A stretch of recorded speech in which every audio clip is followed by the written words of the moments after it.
जम्मू कश्मीर विधानसभा की दो सीटों यानी नगरोटा और बडगाम पर हुए उपचुनाव में जहां एक तरफ बडगाम में नेशनल कॉन्फ्रेंस पिछड़ गई, तो वहीं नगरोटा विधानसभा सीट से भाजपा की देवयानी राणा ने शानदार जीत हासिल करते हुए पैंथर्स पार्टी के हर्षदेव सिंह को हराया है।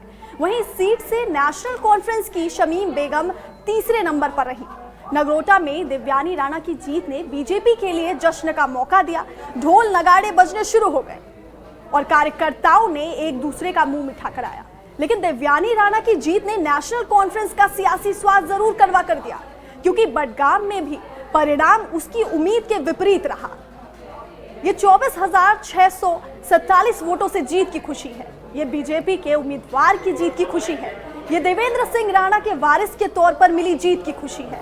इस जीत ने जम्मू कश्मीर में बीजेपी के विधायकों की संख्या 28 से 29 कर दी है। वोटों की गिनती शुरू होते ही ये साफ हो गया था कि देवयानी राणा को बढ़त हासिल होने जा रही है। हर राउंड के बाद देवयानी राणा की बढ़त पुख्ता होती गई और छठे राउंड तक जाते जाते उनकी जीत तय हो चुकी थी और जीत का ऐलान महज औपचारिकता रह गई थी। देवयानी ने इस जीत का श्रेय अपनी पार्टी और कार्यकर्ताओं की मेहनत को दिया। देवयानी राणा को देवेंद्र सिंह राणा की बेटी होने का फायदा मिला, जिनकी मौत की वजह से यहाँ उपचुनाव करवाना पड़ा। हमारा बहुत सौभाग्य रहा है कि जिस तरह से 2024 में नगरोटा कॉन्स्टिट्यूएंसी ने बढ़ चढ़कर राणा साहब को आशीर्वाद दिया था, उसी तरह से आज हमें 2025 में बढ़ चढ़कर आशीर्वाद दिया है।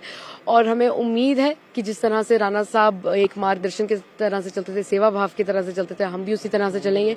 हम खास तौर पर भारतीय जनता पार्टी के सारे माननीय सियासतदान, हमारे honourable prime minister Shri Narendra Modi ji का, हमारे माननीय गृह मंत्री श्री अमित शाह साहब का, हमारे माननीय party president Shri JP Nadda साहब का, हमारे माननीय नेशनल जनरल सेक्रेटरी श्री तरुण चुग जी का, हमारे माननीय राज्य के अध्यक्ष श्री सच शर्मा जी का, हमारे माननीय general secretary organization Shri Ashok Kaul साहब का, हमारे माननीय एलओपी श्री सुनील शर्मा जी का, हमारे माननीय जो हमारे प्रभारी है हमारे इलेक्शन के श्री ऑनरेबल एमएलए श्री श्यामलाल शर्मा जी का, हमारे सह प्रभारी रिस्पेक्टेड डीडीसी भारत भूषण जी का, हमारे honourable member of parliament Shri Jugal Kishore ji का, हमारे honourable member of parliament MOSPMO doctor Jitendra Singh ji का, हमारे माननीय ऑनरेबल MP खटाना साहब का, और खास तौर पर भारतीय जनता पार्टी के जितने भी कर्मठ कार्यकर्ता हैं और नगरोटा कॉन्स्टिट्यूएंसी के राणा साहब के परिवार के वो सदस्य जिन्होंने मिलजुल कर दिन रात एक कर ये जीत जो सुनिश्चित की है और एक राणा साहब को सच्ची श्रद्धांजलि देते हुए सुनिश्चित।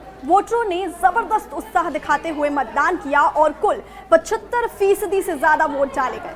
देवयानी ने कुल मिलाकर 42,350 वोट हासिल किए। दूसरे स्थान पर Jammu Kashmir national panthers party के हर्षदेव सिंह रहे, जिन्हें 17,703 वोट मिले, जबकि सत्ताधारी पार्टी नेशनल कॉन्फ्रेंस की उम्मीदवार शमीम बेगम को तीसरे स्थान से संतोष करना पड़ा, जिन्हें सिर्फ 10,872 वोट ही मिले। इस परिणाम ने बीजेपी को उमर अब्दुल्ला की सरकार पर हमला करने का एक और मौका दे दिया। देखिए, जिस तरह से नगरोटा में भारतीय जनता पार्टी की कैंडिडेट देवयानी रानी जी की जो लैंडस्लाइड विक्ट्री है, वो नेशनल कॉन्फ्रेंस के उस झूठ, उस विश्वासघात, फरेब, मक्कारी, उसका जवाब है जो लोगों ने दे दिया है।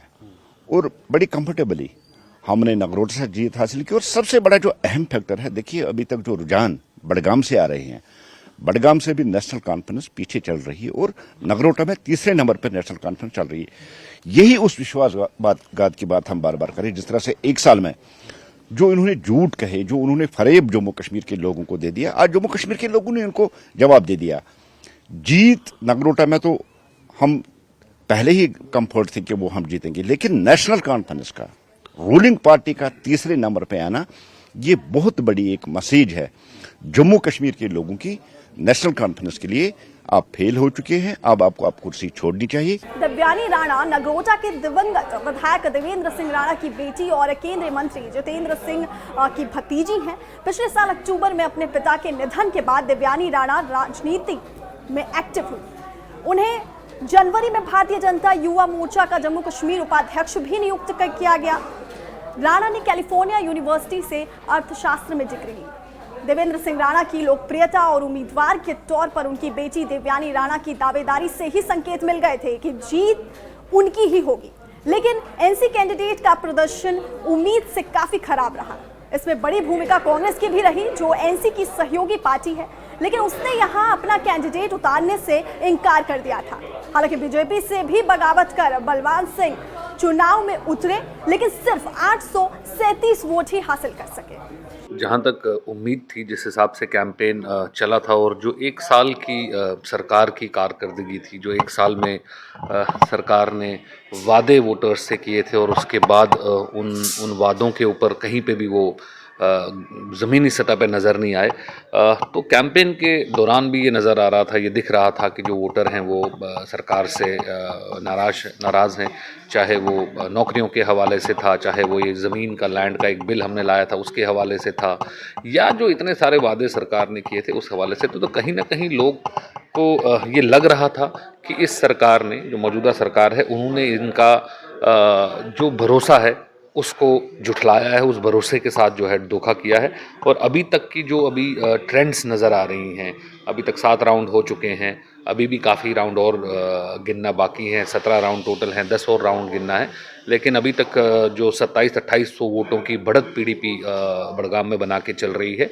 हमें उम्मीद है कि ये जो बढ़त है इसके आगे जाती रहेगी। हमारी उम्मीद है कि आगे वाले राउंड्स में भी हम एक भारी अक्सरियत के साथ, भारी मार्जिन के साथ जो है इस सीट को जीतेंगे और बड़गाम के लोगों की आवाज़ बन के असेंबली के अंदर जो हमारे आगा सईद मुंतज़र साहब हैं, वो उनके साथ किए हुए वादों पे भी खरे उतरेंगे और जो उनके जज्बात हैं, उनके एहसास हैं, उनकी नुमाइंदगी भी असेंबली में भरपूर और ज़ोर शोर से करें। नगरोटा का जहाँ तक सवाल है, वहाँ बीजेपी ने शायद सीट बीजेपी ने ही जीती है, इनफैक्ट नॉट शायद, बीजेपी ने सीट जीती है और ये बीजेपी की सीट थी, वो उन्होंने जीती थी। एक तो मैं ये मांग के चलता हूँ, एक सिंपैथी फैक्टर है, राणा साहब ने इलेक्शन जीता तो साथ ही उनका इंतकाल हो गया और उनका वहाँ काफ़ी असर रसूख, इसने कोई दोहराई नहीं है, उनने वहाँ काफ़ी काम किया हुआ देवेंद्र सिंह राणा साहब ने, मरहूम ने। तो इसलिए मुझे लगता है कि वो सीट हमारी थी नहीं, तो उस पर हमारी ज़्यादा एक्सपेक्टेशंस नहीं थी, लेकिन हमने फाइट दी बीजेपी। सबसे बड़ी बात ये थी कि हमने बीजेपी को वहाँ fight they the. It was with BJP and NC fight थी वहाँ, और एक इंडिपेंडेंट थे वहाँ। तो जहाँ तक बड़गाम का सवाल है, वहाँ भी काउंटिंग चल रही है। आई गेस 10 राउंड हो गए हैं, तो ये 11वां राउंड शायद स्टार्ट हो रहा है। तो अभी पीडीपी शायद 2-3 हज़ार से लीड कर रही है। तो फेयर इनफ, डेमोक्रेसी में चलता रहता है हारना जीतना। अभी तो खैर फाइनल रिजल्ट्स नहीं आए हैं, लेकिन पीडीपी को थोड़ी सी एज है अभी, लेकिन हम अभी भी उम्मीद करते हैं कि ये रिवर्स हो जाएगा। आगे वाले नेक्स्ट 7 राउंड जो हैं, 17 राउंड से करीब तरीन, तो ये राउंड में ये बड़ा मार्जिन कम है, लीड का जो है ये थिन मार्जिन है, 3000 का मार्जिन है। तो मैं अभी भी उम्मीद करता हूँ कि ये मार्जिन खत्म होना चाहिए और जो नेक्स्ट 7 राउंड से उन 7 राउंड्स में हम सफकत पाए इस लीड से, होपफुली। बाकी अल्टीमेटली जो लोगों का फैसला है वो जमहूरियत में मानना पड़ेगा। जो पार्टी जीतती है उनको काम करना है, जो पार्टी हारेगी तो उनको इंट्रोस्पेक्ट भी करना है और देखना भी है कमियां कहाँ रहेगी।